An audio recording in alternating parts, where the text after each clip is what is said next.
Imagine a place where students use media, creativity, communication, and critical thinking to make stories come to life. A place where authentic audiences are enlightened by the kids who live there. Hawk Media Productions at Kealakehe Intermediate School, located in Kona, Hawaii, is an example of that place where students strive daily for the summit. From school broadcasts, Hiki stories, community spotlights, and now podcasts, Hawk Media Productions hopes to inspire other schools to get involved in meaningful learning in the community and the world. Believe it or not, all schools have the students, teachers, and community partners to be the spark for what school could be in Hawaii.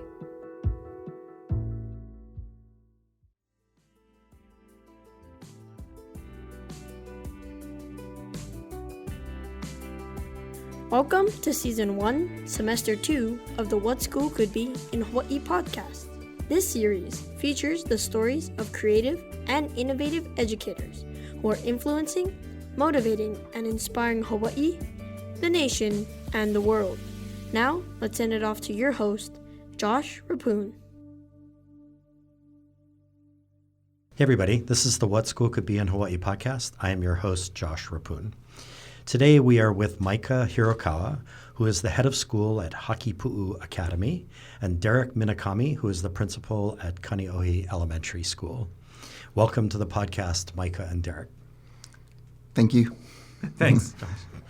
So, Micah and Derek, we have this format that we call 10 questions for. So today, instead of just one person, we've got the two of you, which is super spectacular. So we're going to be 10 questions for Micah and Derek.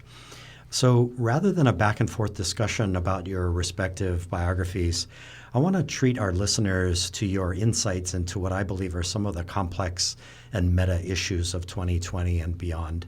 So here we go. Question number one. A recent Forbes.com article cited a study that asked Americans what would be most helpful for a high school graduate to launch a career. And 60% of the respondents chose an internship at Google. Only 40% chose a degree from Harvard. There seems to be evidence that Americans are seeing more value in on-the-job experience than getting a college degree. My question is why? And maybe we can also, along the way, contextualize this to Hawaii. So, Micah, why don't we start with you? You know, I think what's interesting about that study is that today, I think so often the schools are kind of managed and instruction is put forward in a way that goes back to the Industrial Revolution, where we're trying to push out as many people as possible. But if we look at the devices in our hands, you can see it's very specific type of things that people are into. Very few people wear a watch anymore unless it's an Apple Watch because it only has one function. And so I feel like in today's society, we've gone from generalization to specialization. And I think in that, it's following students' passions. And I think that that's what the global marketplace is really looking for specialization versus generalization. And we're playing catch up in that game. Mm-hmm. And so parents are starting to figure out that the process of success or the pathway to success is maybe more towards on the job and less towards a specific specialized pathway in college. Derek, what do you think about that? I agree with Mike, and I think there's a sense of immediacy, especially for the generation of students that are coming through our schools. When we think about the issues that our community is facing, whether it's like sea level rise and the shrinking beaches and beachfront properties that we're going to be facing in the near future, the food insecurity that we face as a island state. I think going through your core classes of learning math or language arts or what have you in a very Western traditional sense, it doesn't necessarily connect to what we need now to solve those problems. And I think that's what we're seeing in terms of people's motivations. So when parents are responding, or when anybody in the community is responding to a survey like this, like are there signals being sent to you as head of school, as principal of a school, that you're picking up on? What does that feel like to begin to receive those kinds of signals? I think what's interesting is it's the parents are playing catch-up game. I think the adults are playing catch-up game in this world that we're in.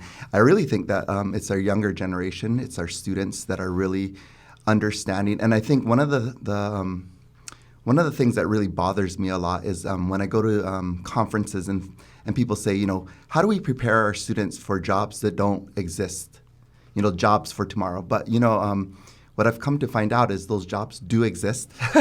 It's not the jobs of tomorrow. They are literally the jobs of today. Right. And I think as grown-ups, we're really playing catch-up game to that. And I think the idea of internships, students wanting to specialize in something very, very specific, and it's because they're looking at very, very specific problems in this world. Mm-hmm. So I think we have a very meaningful generation right now.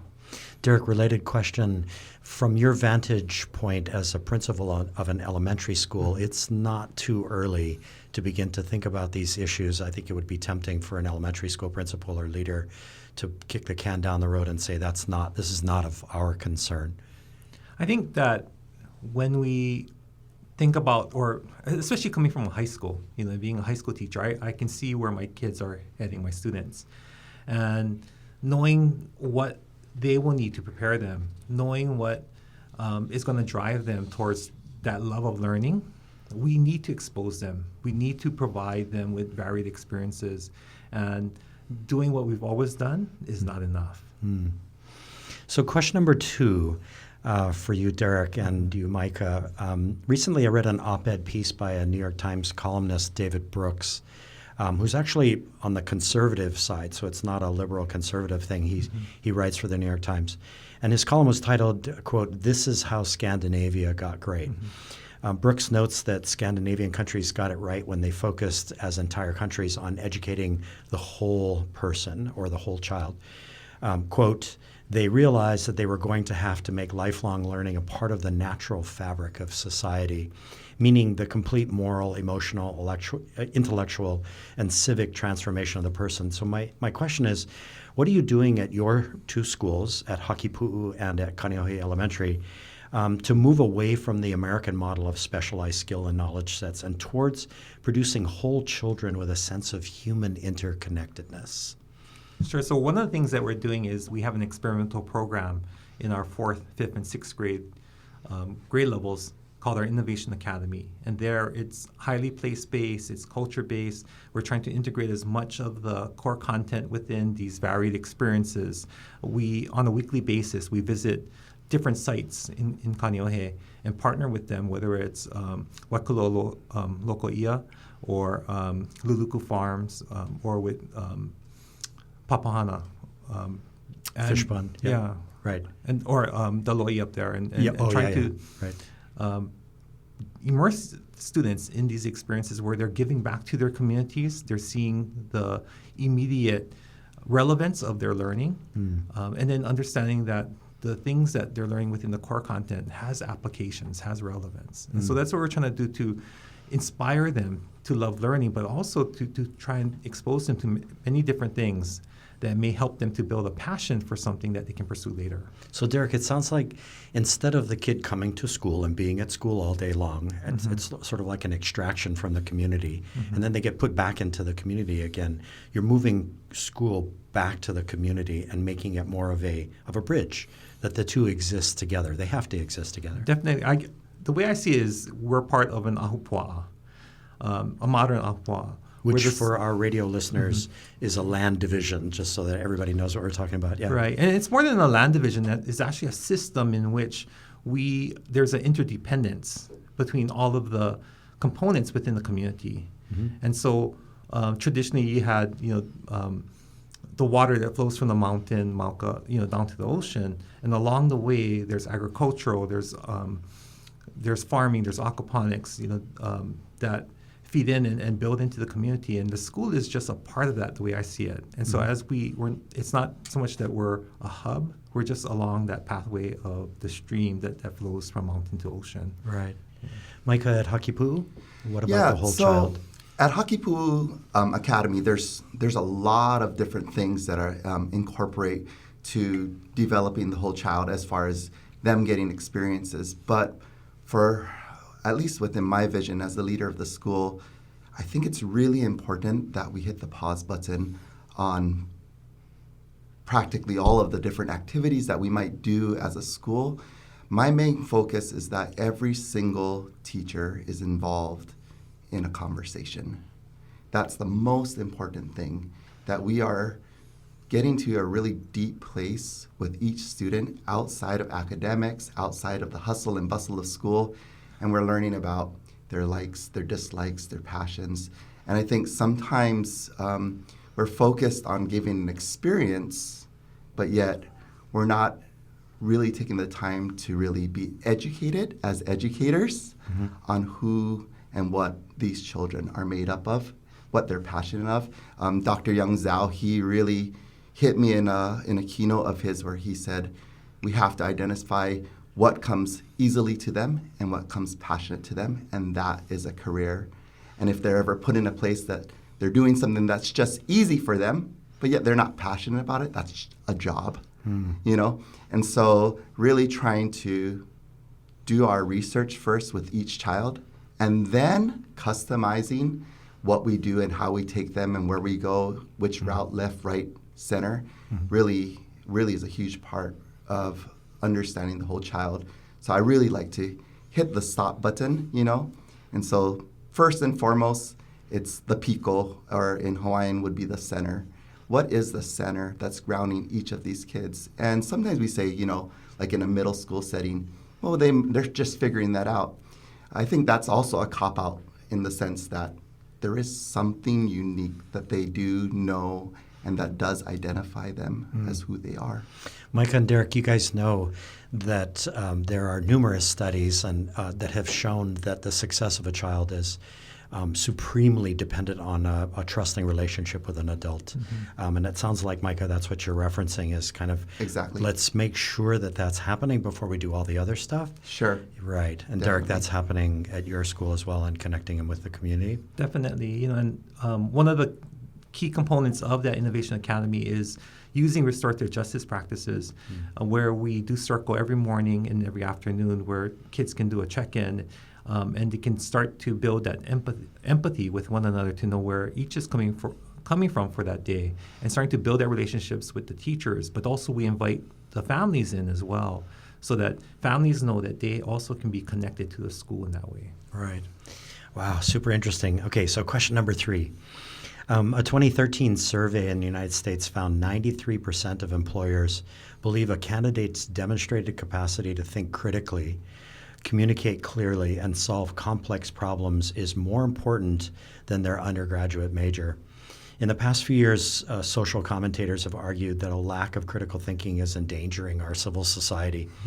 So what conversations are you having with fellow education leaders about this?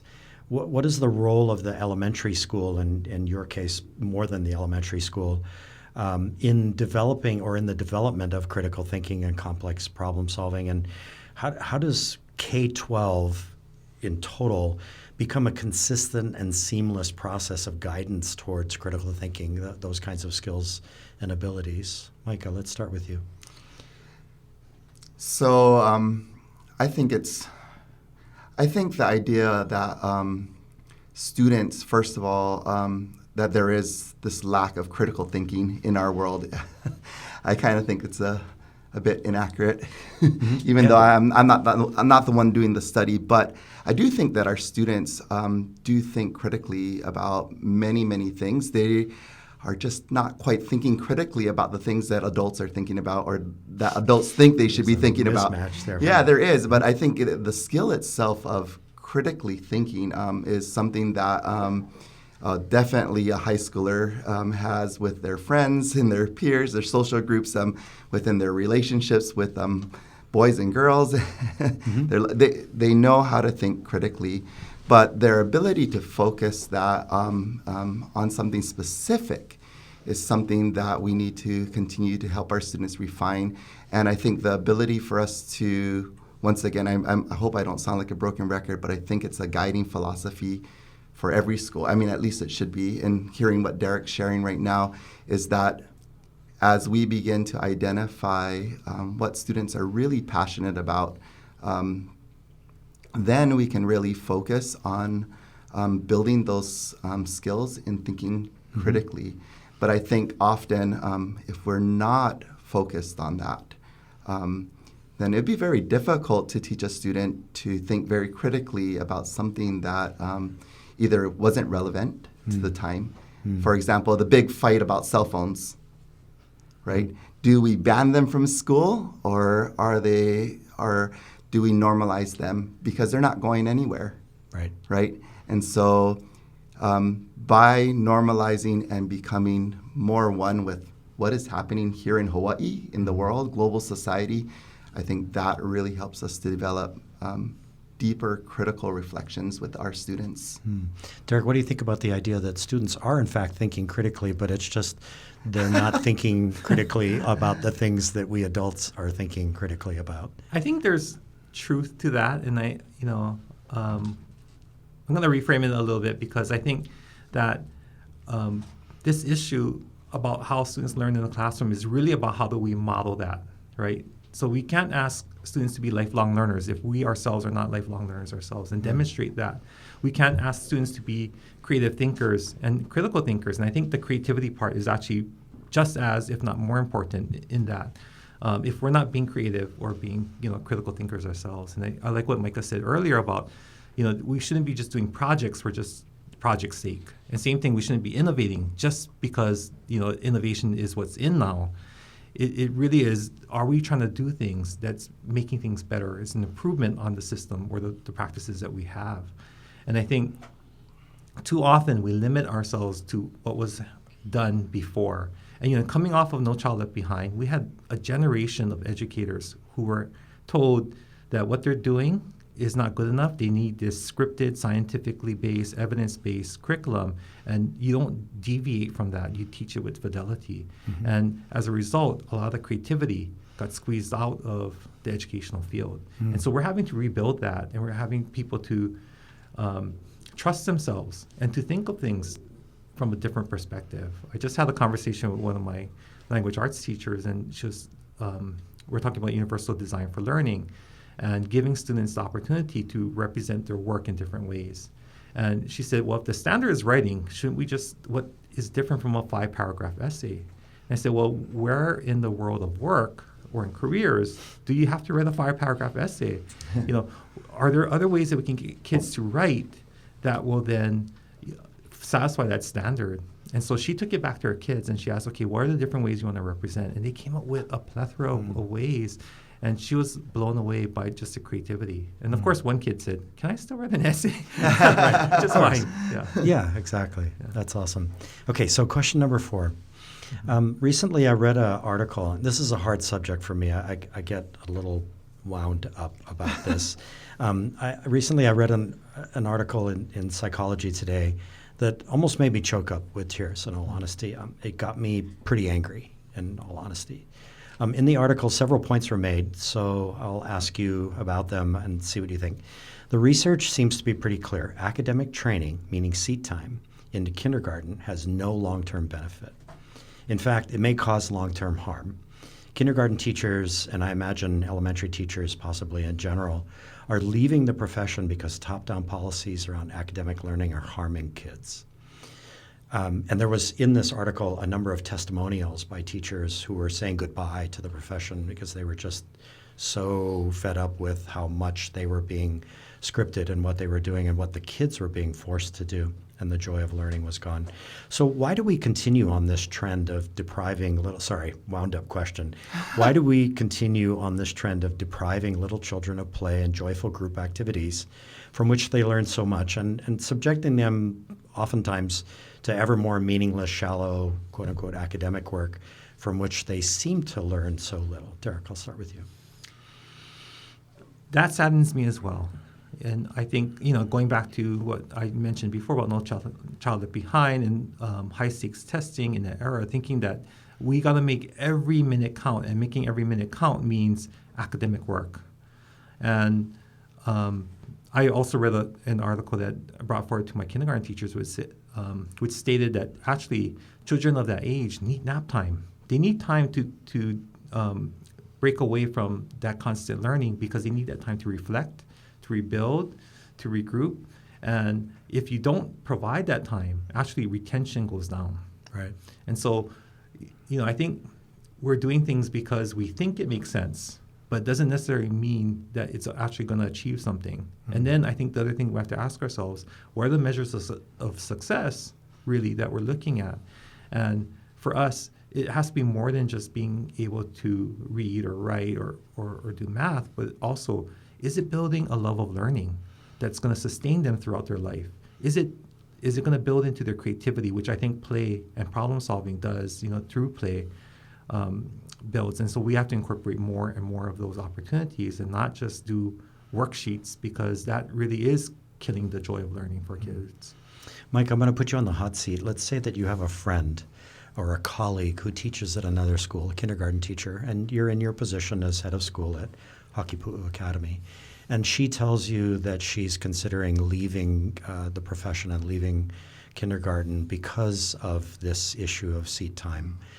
How would you respond to that? What would you say? In what ways might you counsel this person? Well, I think ultimately, if this were my school and she was leaving, I don't think she would be leaving because that wouldn't be an issue at my school right off the bat. But if that was the case, I would actually counsel her with just a brief personal experience. See, I actually was working in business management before I became a teacher. I didn't have any desire to be a teacher. I was a marketing director, and this is what I did. And I played music at night because my dad was a Hawaiian music entertainer. And I was teaching private music lessons at night just to make ends meet. And it was actually a teacher from Le Jardin Academy said to me, hey, our music teacher's no longer there in the preschool. Would you ever want to come and teach preschool music? We just need someone to cover for a little while. And I remember saying, I don't really know what I want to do with my life at this point. And so I went to the interview, and I met this lady. Her name was Francoise Akina. And she stands about 5'0", but in my eyes, she's about 20 feet tall. Mm-hmm. I went to an interview. She wanted me to do a sample lesson, and there were about 15 kindergartners there in their summer school class. And I remember that was the most terrified I had ever felt, standing in the doorway looking at these 15 kindergartners. And I remember turning around, looking at Francoise and saying, I can't do this. There's no way I can be a teacher. And she grabbed me by the arm, and if anyone that knows her, she's just, she's that type of person that, can stop a moving train. Mm-hmm. And she said, all you have to do is play with them. That's the most important thing. Wow. Everything we learn in life comes from play, because play is joyous, right?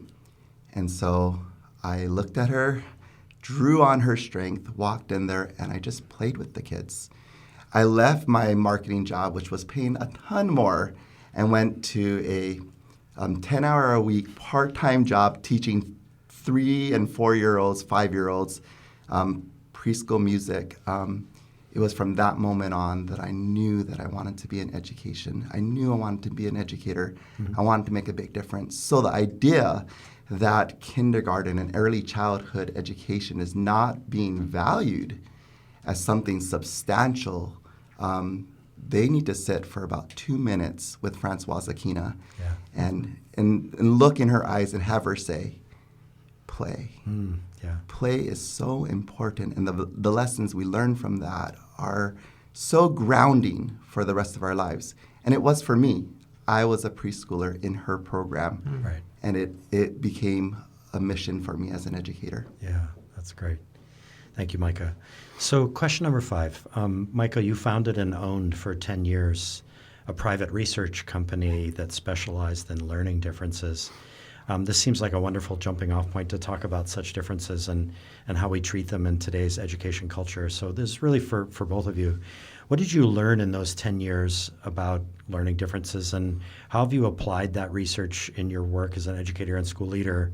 And Derek, I would love to know about how Kaneohe Elementary approaches learning differences and what high points can you share with us today? So Micah, we'll start with you. You know, I'm working at Hakipu'i Academy, and I've had the opportunity to work at some really great schools now. One of the things that really inspired me and kind of pulled all of my research together was the idea of getting to work at Hakipu'i School. It's a progressive education school, and while I was there, I really took the time to look at John Dewey, Maria Montessori, Rudolf Steiner, and what I've learned about learning differences is that they're not so different. That many of us are not struggling, but trying to find how to best use our abilities that function differently than others. Mm-hmm. And so what I have done is continually, once again, broken record, hit the pause button, and I've asked people, at least within my own faculty and staff, to take the time to look through many different lenses at our students. Why are they acting the way they're acting? Why did they behave the way they're behaving?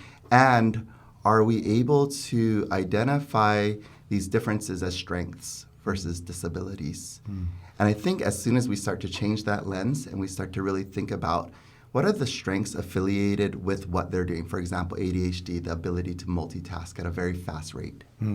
Are we able to identify that? Or dyslexia, the ability to have massive spatial abilities, being able to move and organize. Are we able to identify the abilities attached with these things that we so call as disabilities, right? And put them into application and in put the service them into of some application. relevant That's learning. exactly right. Right. Wow, that's awesome. Derek, learning differences at Kaneohe Elementary. Sure. So I think when I think about learning differences, it's not just how you learn, but also why or what motivates you to learn. Right. And so I mentioned about our Innovation Academy, and although the kids who are in it, they've told me that, before I didn't like school, I hated school, and now I love learning. But I've also had kids in there who just said, this is not for me, which is fine.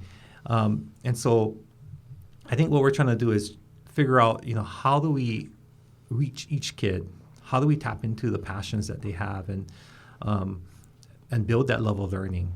I think about Joe Bowler and Banhar Yip, who's the father of Singapore math, and they talk about having math talks where kids are introduced to a problem that they say has a low floor and a high ceiling. In other words, you can solve that problem using the most rudimentary techniques, whether it's using counters or fingers, to being very abstract. And all of those methods are valued. And you have a conversation so kids can learn the strategies from each other and see, okay, what is the most efficient way or what is the most appealing way to solve this problem? And I think having those conversations with students, giving the opportunity to honor the different approaches that they have, I think is really important, because there are going to be differences, and we don't want to erase that. In fact, we want to honor those and celebrate those differences so that students can learn and become a community of learners. So in a way, Derek, it sort of circles back to what we were talking about earlier, which is that if there is, for every child in a school, if there's a trusting adult who that child can turn to and who the child can be vulnerable with, and that adult gets to know that child, then the prime directive becomes that the adults are talking to each other about the kids, and that there's an opportunity to do that so that there's a collective intelligence that grows about the kids in general, but also the kids individually. Okay. There's one thing, I don't know why it always gets to me, but when we talk about if every kid had at least one adult, when I was in high school back at Kailua High, that was our goal when we created our transition program. We wanted every kid to have at least one trusted adult that they felt connected to. And 20 years later, I'm thinking about it, and that was such a low bar. There needs to be more than one adult. If a kid has 6 classes a day in high school, and they only have one adult, how sad is that? Right. Every adult that they see should be someone that they trust, that they connect to. And so I'm sorry for going off on my tangent and soapbox, but you're right. I think we do need to talk about kids. Every adult that has an investment in that child's education is connected to that child. We need to share those strategies that are working. Right. We need to see how we can better connect with them and form those trusted relationships so they can flourish. Right. Our school has gotten trained in PLCs at work, and there's 3 statements that we always hark back to that we think kids need to hear every day. And Number one is what you're learning here is important. Number two is that you can do it. And number three is we're not going to give up on you, even when you give up on yourself. And I think, it speaks to that rigor and also speaks to the relationships that are so important. Right. That's awesome, Derek. Hey, everybody, stay with us. We're going to take a short break and come back with more questions for Derek Minakami and Micah Hirokawa. Stay with us.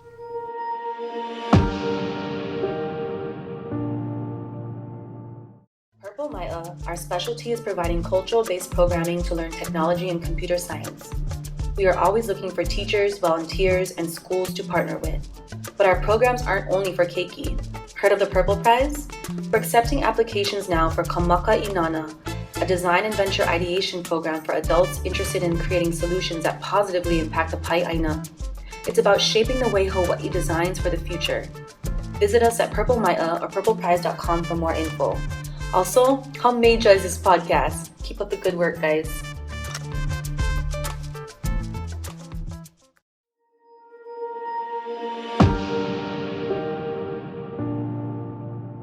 This is Toy and Amber from Entre Ed Talk. We are so excited to uplift this cool new podcast coming to you from the middle of the Pacific Ocean. What school could be in Hawaii? As always, we're super excited to support innovation and education. We've been lucky enough to feature some of these incredible educators on our own podcast, Entre Ed Talk. If you're looking to be inspired by entrepreneurs and entrepreneurial educators from across the world, join us as we share their journey and insight. Be sure to check us out wherever you listen to podcasts at Entre Ed Talk, and like, subscribe, and drop us a review today. Thanks for tuning in.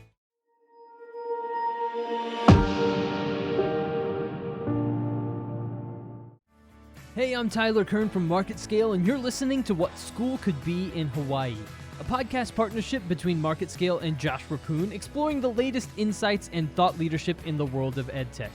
If you're enjoying the podcast, be sure to subscribe on iTunes or Spotify or wherever you get your podcasts these days, or just head to marketscale.com, click on Industries at the top of the page, and scroll down to EdTech. We'll see you there.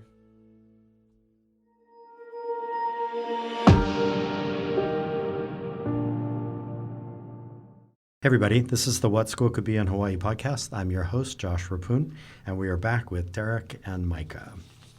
So, Derek and Micah, here's question number 6. Derek, I'm going to start with you. This is going to seem kind of random, but deep in your amazing resume, I located the fact that you got your Final Cut Pro certification back in 2004. This sent my brain off on a number of crazy tangents related to the value of storytelling and short films to education redesign, or for us to know more about education redesign. So to the both of you, in your years as principal at Kaneohe Elementary School and Micah, in your first year as head of school at Hakipu'i Academy, in what ways are you using storytelling to share with the larger community your school design process? What stories are you intentionally pushing out to the larger community, and what technologies are you using to do it? Derek, we'll start with you. Thanks. So one of my mentors, Pono Shim, talks about the power of storytelling, and storytelling is as medicine. And actually, there's a lot of brain research that shows that when we tell a story that engages your audience, it releases chemicals within your brain that not only builds empathy, but also that call to action. And so in thinking about that, we're looking at how do we use storytelling to, like I mentioned before, circle, telling stories within circle to be able to connect to one another, to build that empathy, to try and avert kids from bullying other kids, for example. Same thing when we are asking for grants. So right now we're looking at how do we make Kaneohe Elementary a more trauma-informed school.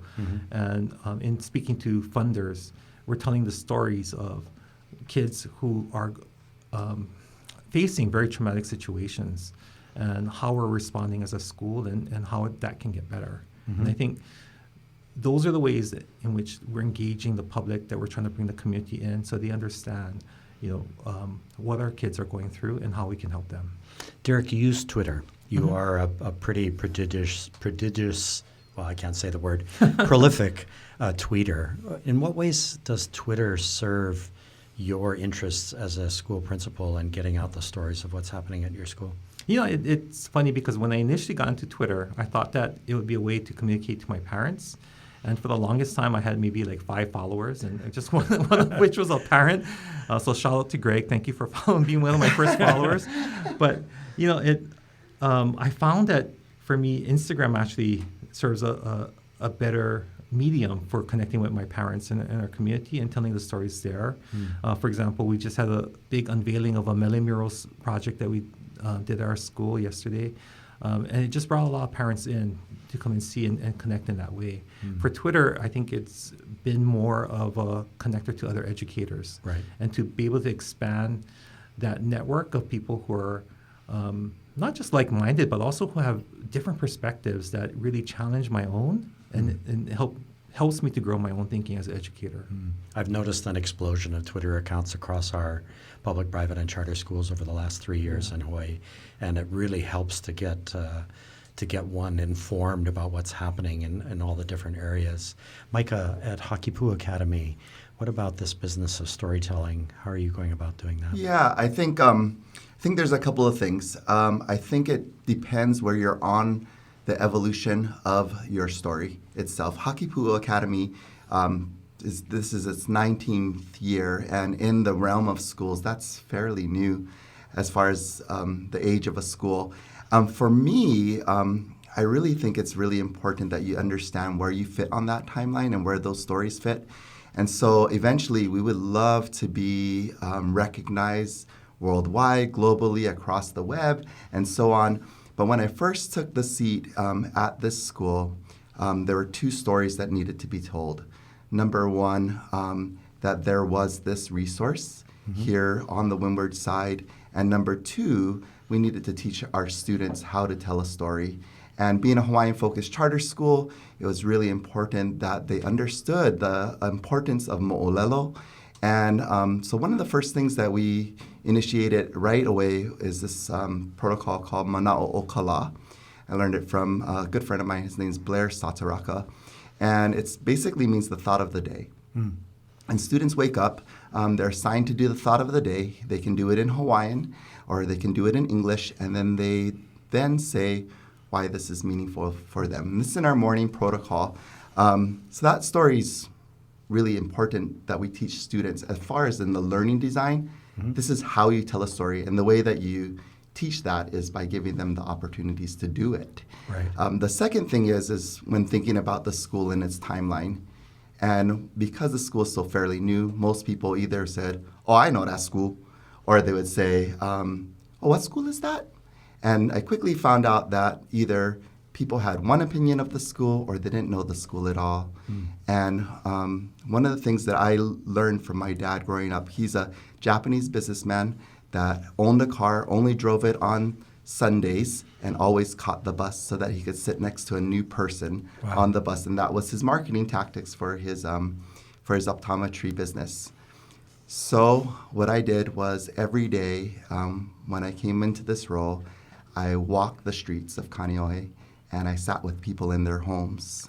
And I told them their story, but more so, I listened to their stories. And a huge part of storytelling is taking the time to listen to our kupuna, our elders, to listen to our community, and then embed ourselves in that community. And so I see storytelling right now as far as our school in 2 ways. One day on Twitter, one day on Facebook, and so on, as we become a global, but to be part of the community, to be part of the community story, and then to teach our students how to tell their story, not create a story, because they have one. Yeah. So the story of the school becomes their story as they slowly but surely learn the skill. Exactly. That's fantastic. Awesome. Okay, question number 7. Derek, you served as our public school Race to the Top STEM Learning Strategy and Network Project Manager. You led a team in developing and implementing Hawaii DOE statewide STEM initiatives. Here in 2020, Race to the Top has become a very sensitive subject, or somewhat sensitive subject. Many contend that No Child Left Behind, and you've already referenced this already, and Race to the Top set back the joy of learning by a generation.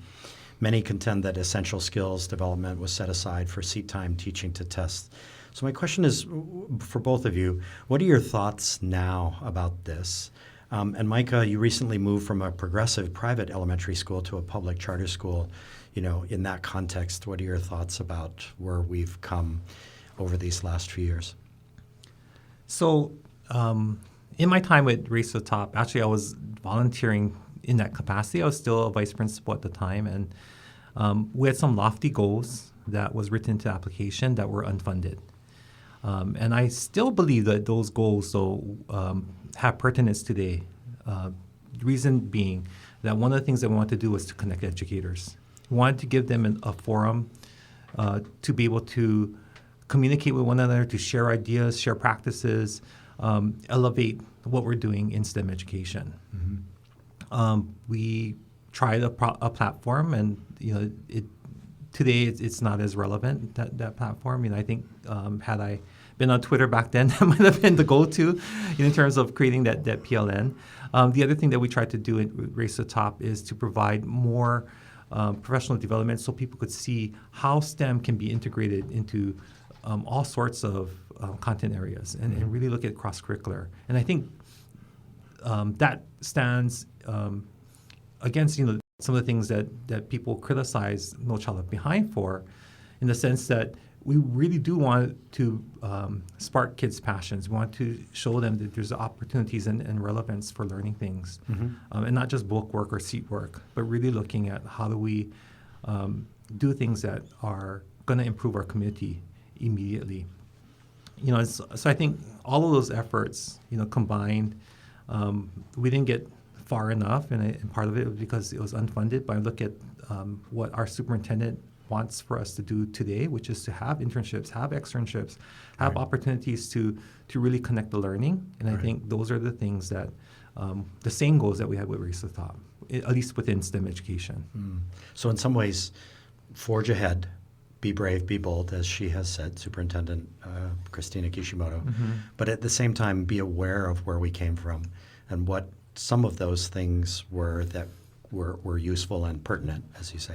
Yeah, I think for myself as a leader, I understand that I have a very lengthy and hefty failure resume, and the things that we tried to accomplish in Race to the Top, definitely are chapters within my failure resume, and so it's something that we can learn from and perhaps grow from. Right. So even though the intention was there, the implementation wasn't enough. Right, Micah. It's interesting because I started off in a DOE school. Actually, my first 2 years was teaching at Kaneohe Elementary School. And I actually am a graduate of Kaneohe Elementary School. And then from there, I went to Le Jardin, which is an IB school, International Baccalaureate. And from there, up to Island Pacific Academy, then Hana Ha'oli, which is a progressive education school. And now I'm in the charter schools. So I've gotten to see the DOE, private and charter worlds. And one of the things that just, I guess, frustrates me is just this idea that we are bridging the gap, but the resources to bridge the gap really holds that gap from being bridged as far as the amount of opportunities that the students can have in their lives. And so watching it go from the DOE to private schools, highly funded private schools, to charter schools that are barely surviving, and seeing all these things happen, I came to a really frustrating point this summer. And so I said, how do we ground ourselves as a community across all of those boards? And so I came up with an acronym, which is PICO. And as I mentioned earlier, PICO means our center, our groundedness, our core. And so I said, everything that we do, whether it be innovation, whether it be STEM or whatever is next, because we know there's something next, right? Because STEM turns into STEAM, and somehow it's going to turn into something else, that it needs to be purposeful.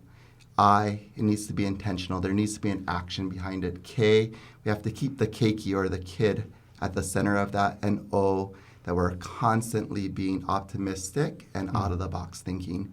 And so right off the bat, I just say, if we're going to be centered as a community between DOE, between public schools, charter schools and private schools, If we can all focus on being a bit more purposeful, intentional, keeping the kids' voice or the kids at the center of that, being optimistic and out-of-the-box thinking, then I think whether STEM turns to STEAM and then turns into something else, then we can be united amongst that. And then that really begins to bridge the gap between these different places. And to be honest, I've had the chance to travel all over the nation, and I believe that Hawaii is not only the melting pot of diversity, but it is breaking these walls down between schools.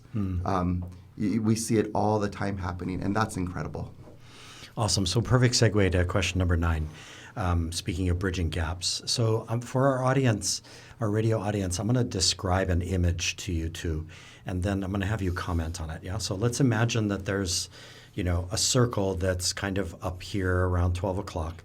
And that circle is spinning clockwise about 40 miles an hour and has been for more than 100 years. And then there's a circle down below, right around 6 o'clock, that's spinning counterclockwise. And yesterday it was 40 miles an hour, and today it's 140 miles an hour. It's rapidly speeding up. And the area between the two circles, if you can imagine, is sort of like a channel that you're swimming in between two islands. It's super turbulent. The winds are high. The waves are high. And what's happening is that first circle is really the way we used to teach. And the second circle is the 21st century, which is rapidly, as Tom Friedman calls it, age of acceleration, right? So my question is about educators who, and sorry, another metaphor, two canoes going in opposite directions, and you're trying to get out of one and into the other as it goes past you in the opposite direction, at 140 miles an hour, and you're going 40.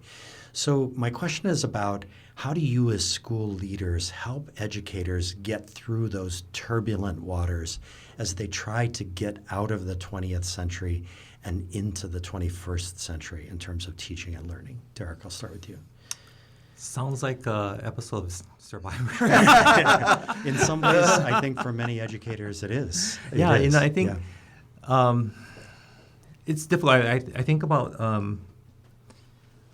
had a conversation with my son this morning in preparation for the podcast, and asking him, if we could change his elementary school or his middle school where he's currently at in any way, what would he do? And he goes, I wouldn't change anything. It was perfect. And, his elementary school is very traditional, very conservative. And I think about a lot of the educators that I encounter who I think have the philosophy of it's not broken, why fix it, or, why are you asking us to change things? And I think about, where we need to go and having that vision.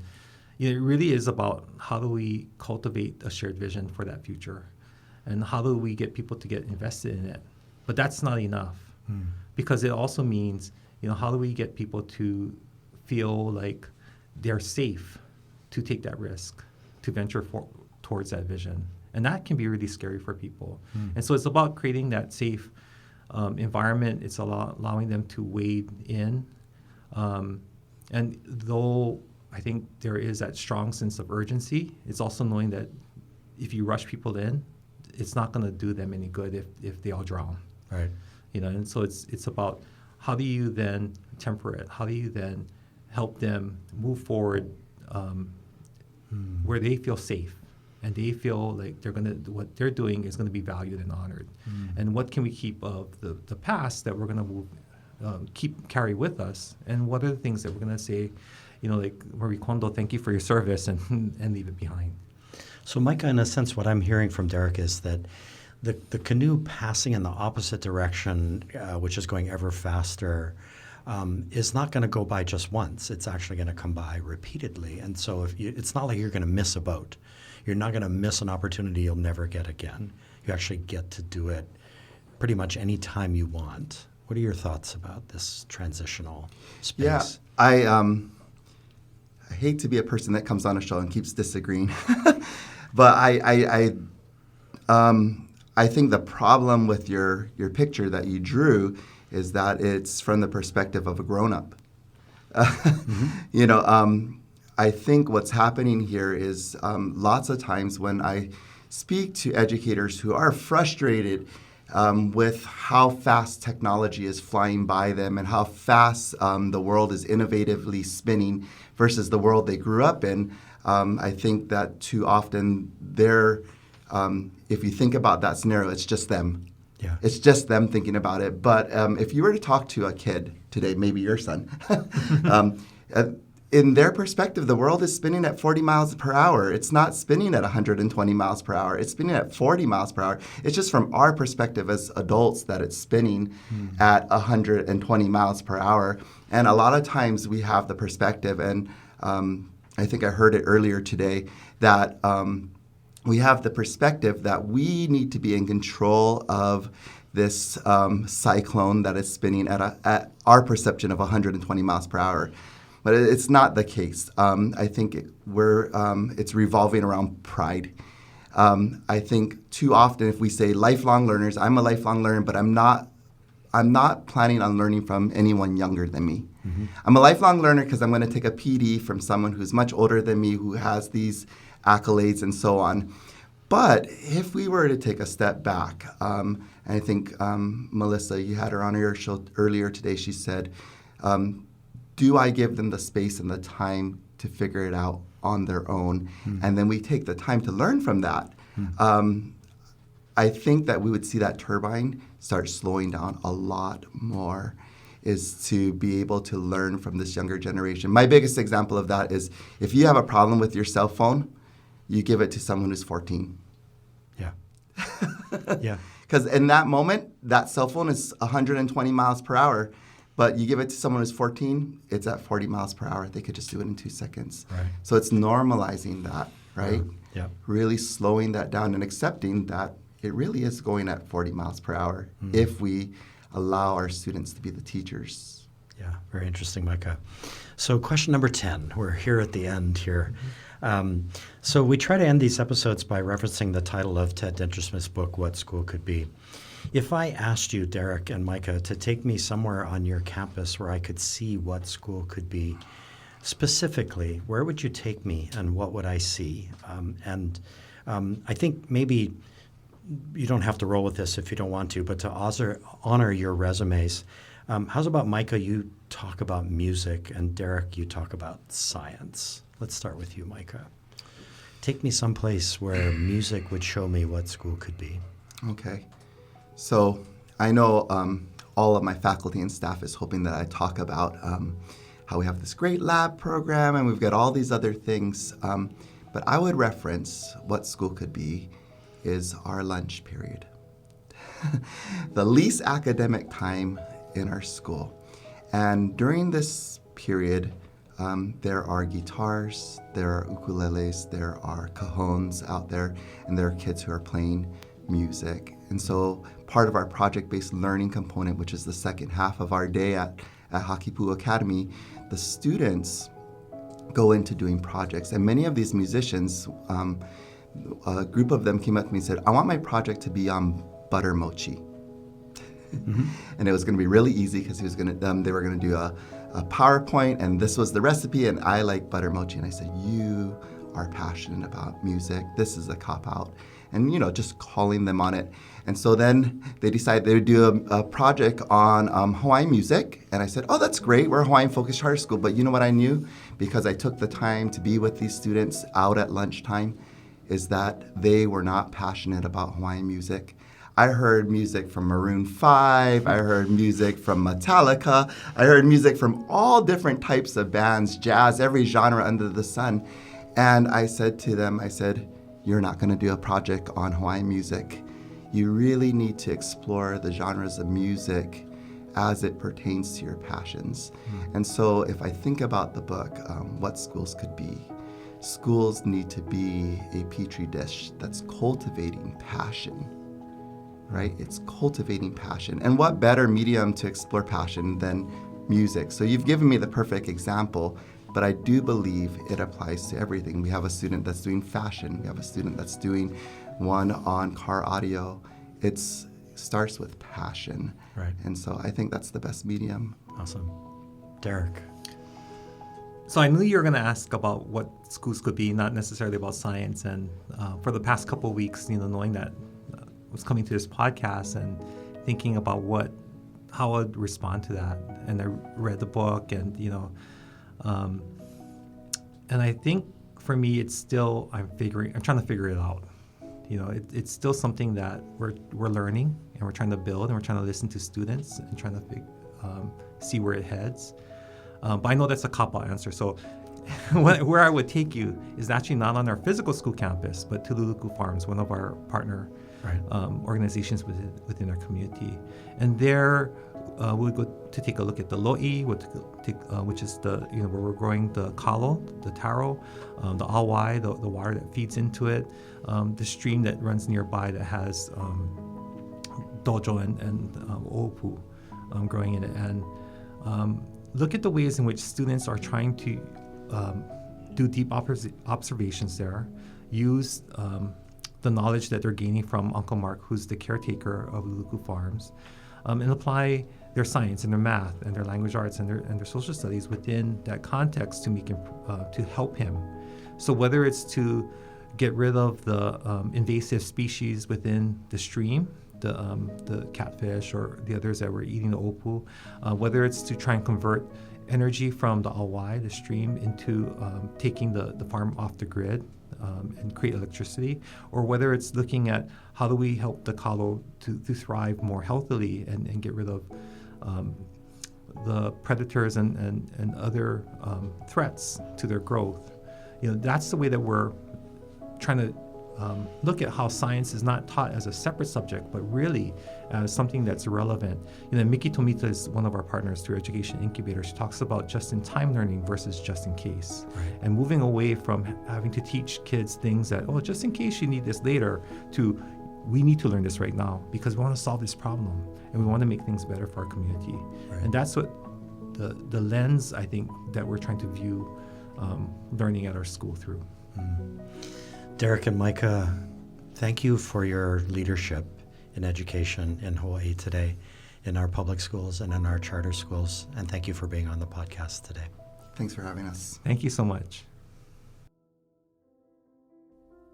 Welcome back to Season 1, Semester 2 of the What School Could Be in Hawaii podcast. We are so excited to share all of the new educators for this month. So coming up next week is Whitney Aragaki, a science and national board certified teacher at Waiakea High School on Hawaii Island. Find the What School Could Be in Hawaii podcast in Apple Podcasts, Google Play, Spotify, and Stitcher, as well as at mltsinhawaii.com. Join the ongoing conversation across social media. Look for Most Likely to Succeed in Hawaii on Facebook and at MLTS in Hawaii on Instagram and Twitter. Tag your posts with hashtag What School Could Be, hashtag Deeper Learning, hashtag EdChat, and hashtag Education. Our next interviews will be recorded on Saturday, March 28th.